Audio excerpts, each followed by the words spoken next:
zanan malalany tena sambatra zay mino azy fa tsy ho very fandova fiainana ny loza tsy anakakilainay fa ny anjelinao manodidinay ny tena fanantenana ao amin'iray ny tsy fisalasalany iorenanay zanak'ondry irery mahavonjy anao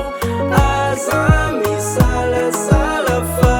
manatony anay ho laviny akory andray anao konady ankehitriny zao mivereny anao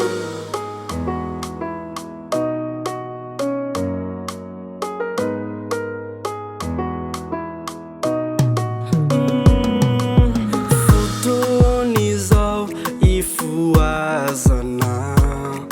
ombadinio aizany lalanao